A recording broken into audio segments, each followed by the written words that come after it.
Buwan ang horoscope ng Leo para sa Nobyembre.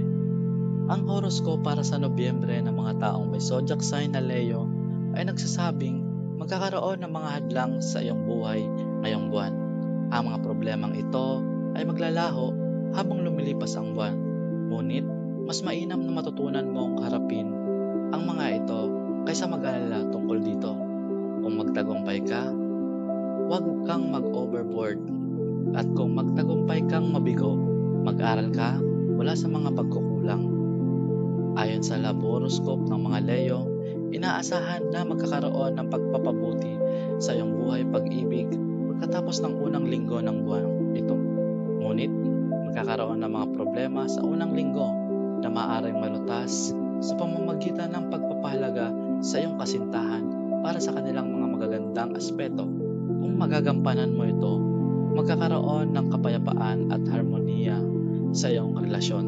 Ang pagtuon sa magagandang bagay sa iyong relasyon ay makakatulong sa iyo na magkaroon ng malusog na buhay pag-ibig. Sa finance horoscope, ang iyong financial progress ay magiging katamtaman lamang at ang mga riskadong investment ay maaaring magdala ng mga di inaasahang pagkawala. Kailangan kang maging maingat sa paggawa ng mga desisyon tungkol sa mga riskadong investment at mga plano para sa pag-expand ng negosyo. Bukod dito, subukan mong mapanatili ang magandang ugnayan sa iyong mga kasosyo dahil maaari nilang tulungan ka sa pagpapanatili ng daloy ng pera upang mapanatili ang iyong kayamanan. Para sa mga profesional sa trabaho, ang buwang horoscope ng Nobyembre ay hindi nagbibigay ng magandang balita dahil sa hindi paborableng posisyon ng mga katawan sa kalawakan. Kailangan mong mapanatili ang magandang ugnayan sa iyong mga kasamahan sa trabaho upang matapos ang mga proyekto sa tamang oras. Sa kabilang dako, ito ay makakaapekto sa iyong produktibidad. Ayon sa iyong career horoscope, kailangan mo rin itong ipagpatuloy na magtrabaho ng tapat sa halip na hanapin ang bagong trabaho sa mga panahong ito nang walang katiyakan.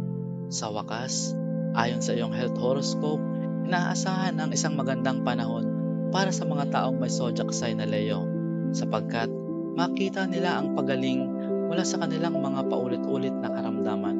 Magkakaroon ka ng stress kaugnay ng trabaho na maaring makaapekto sa iyong kalusugan kung hindi ito aalagaan.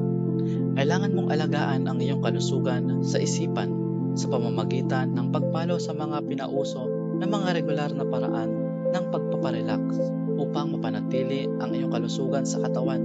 Kailangan mong sundan ang isang tamang dieta at ehersisyo. Tip para sa Nobyembre na dapat sundan. Ano man ang mangyari sa buhay, manatili kang may kumpiyansa at puspusan sa pagtahak sa iyong landas.